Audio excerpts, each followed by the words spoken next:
Seryoso nitong tinanong sa akala niyang boss kung totoo ba talaga ang kanyang mga sinabi. Hindi naman ito agad nakasagot dahil namangha ito sa lakas ng tabachoy. Inisip nito na sayang daw ang lalaking yun kung patatakasan lang nila. Kaya, tinanong na rin ito si Gang kung bakit naman daw siya magsisinungaling sa kanya. Sa isang napakabilis na iglap lang ay bigla na lang may naramdamang kakaibang sakit ang Black Scorpion King sa kanyang dibdib. Nung napansin nito kung ano ang nangyari ay nakita na lang niya na nakalagpas na sa kanya ang ating bida. Galit na sinabi sa kanya ni Gang na dahil sa kanyang ginawa ay matatapos na ngayon ang kanyang White Horse Squad. Tandaan daw niya ang rason ng kanilang pagkasira ay ang pagpatay nila sa tatay ng 3 inosenteng bata.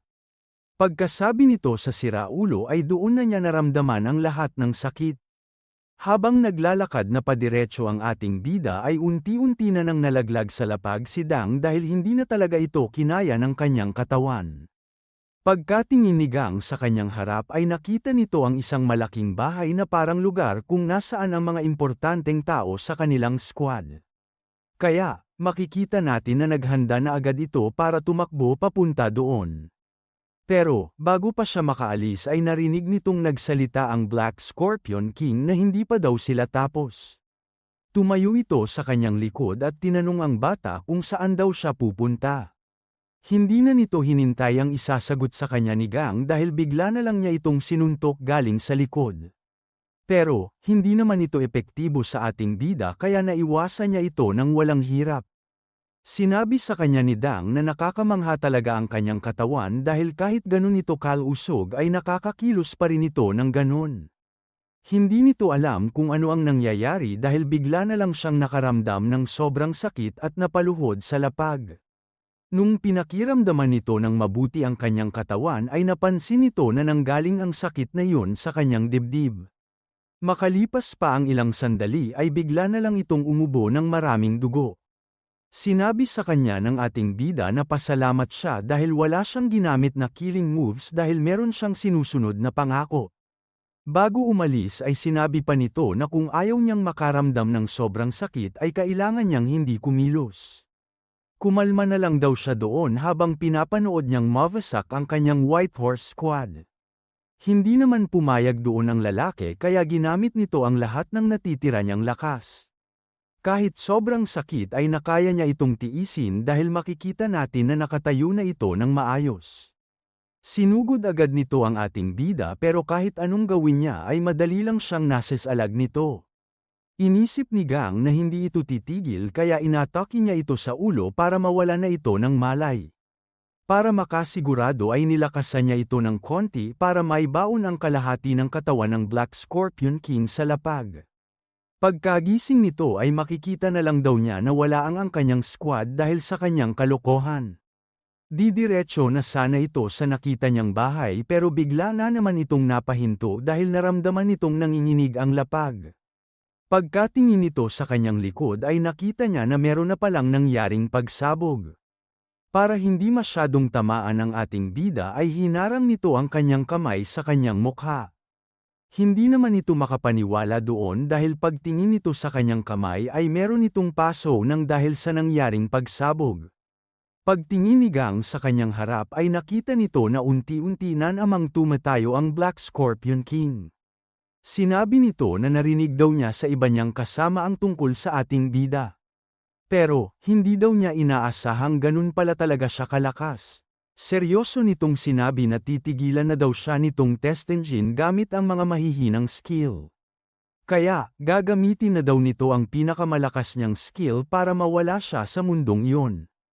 Habang hinahanda itong gawin ay mayabang nitong sinabi na tignan na lang daw nila kung makakaligtas pa siya doon. Naramdaman naman ni Gang ang lakas nito kaya tinawag agad niya ang kanyang kalaban. Tinanong nito kung sigurado ba siya na iyon ang kanyang gagamitin dahil ayon sa kanyang nakikita ay pwedeng siya mismo ang makasira sa kanyang squad.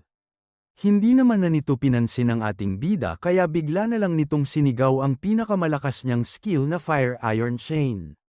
Dahil hindi nito napakiusapan si Dang ay makikita natin na napabuntong hininga na lang ito.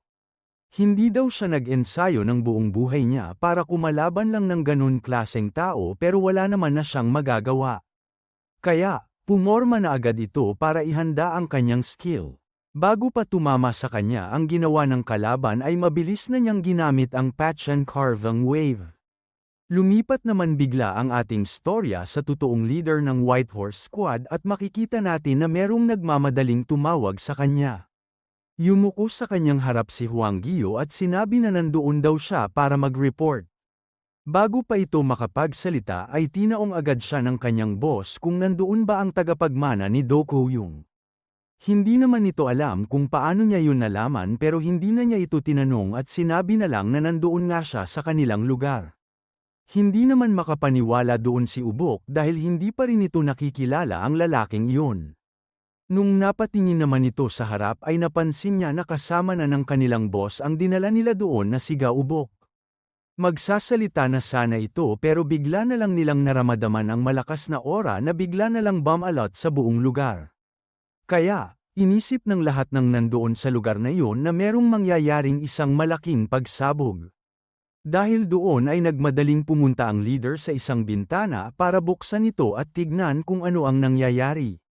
Nanlaki ang mga mata nito nung nakita niya na tama nga ang kanyang naramdaman. Hinintay niya munang mawala ang usok at makalipas lamang ang ilang sandali ay nakita nito na merong isang lalaki na nakatayo doon.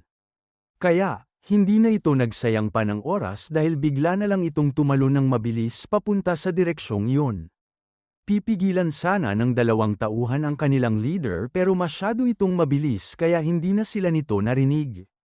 Dahil sa lakas ng nangyaring pagsabog ay makikita natin na sinisira ng puwersa ang lahat ng punong dinadaanan nito. Naglalakad doon si Sohong kaya naramdaman agad nito na papunta na sa kanya ang pagsabog.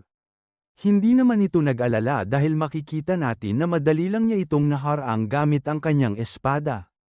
Nung natapos na ang pagsabog ay seryoso lang nakatingin doon sina Huang Gio at Yang Hak.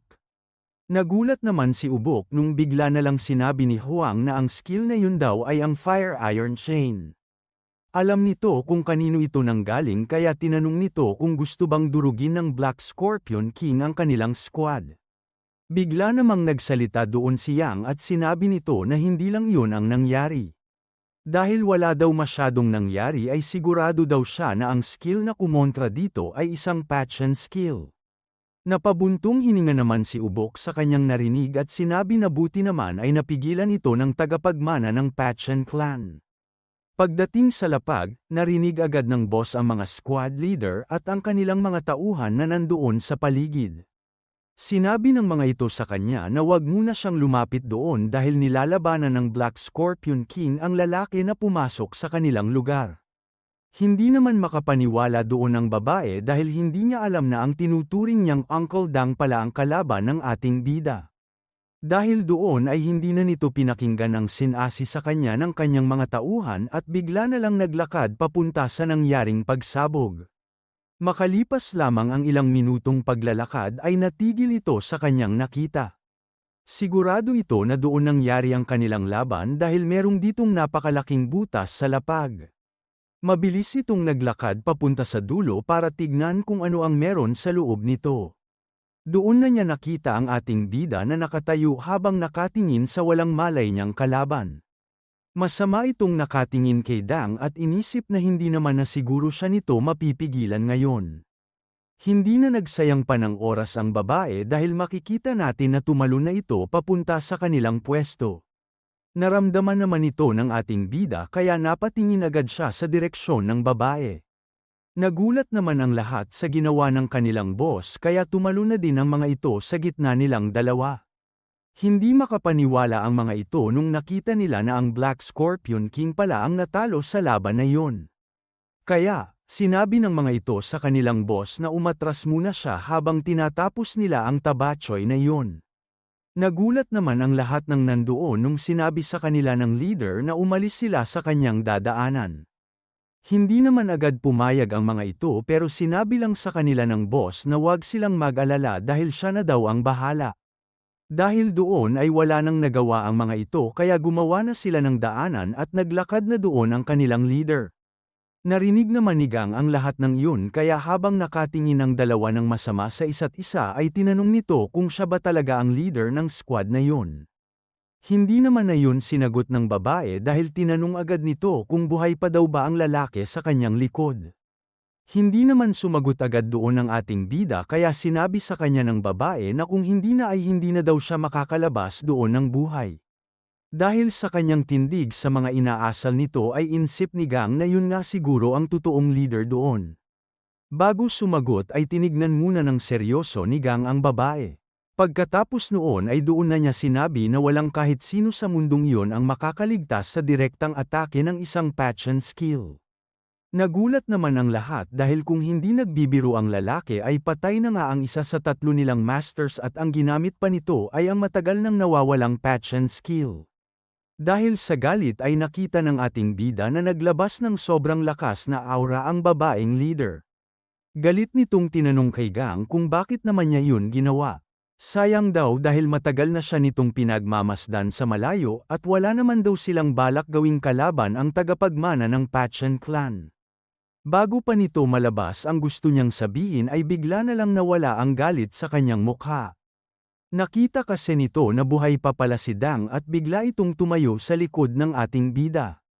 Aatakihin sana nito si Gang pero sa isang napakabilis na pangyayari ay bigla na lang nitong sinuntok ng mahina ang kanyang dibdib. Dahil doon ay nagsuka na naman ito ng dugo at tuluyan na talagang nawalan ng malay. Pagkatapos noon ay sinabi na ng ating bida sa leader na hindi niya ginamitan ng killing moves ang Pachon skill kanina kaya hindi ito namatay. Maswerte daw ang lalaking yun dahil malakas ang kanyang katawan dahil kung gagawin niya yun sa isang normal na tao ay namatay na siguro ito ng 10 beses.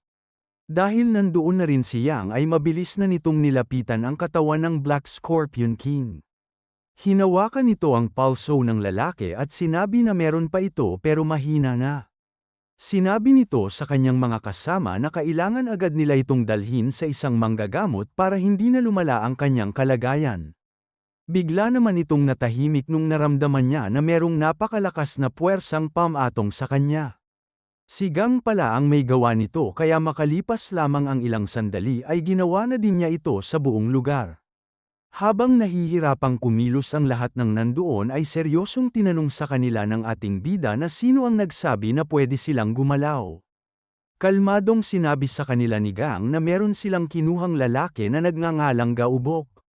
Bago nila pag-usapan kung ano ang susunod nilang gagawin ay kailangan daw muna niyang makita kung buhay pa ba ito o hindi. Hindi naman ito inaasahan ng leader kaya tinanong nito kung bakit naman niya iniisip na patay na ang lalaking iyon. Magpapaliwanag pa lamang sana ito pero bigla na lang nilakasan ng ating bida ang kanyang ginawa. Kaya, lumubog ang pwesto ng leader at nahirapan lalo ang lahat ng tao na nandoon. Sinabi nito sa boss ng kanilang squad na hindi na daw siya maniniwala sa kanilang mga sasabihin. Kaya, kung buhay pa talaga ito ay sabihin na daw agad niya sa kanyang mga kasama na dalhin na doon si Ubok. Magdedesisyon lang daw siya kung ano ang gagawin sa kanila pag nakita niya na buhay pa talaga ang kanyang kaibigan.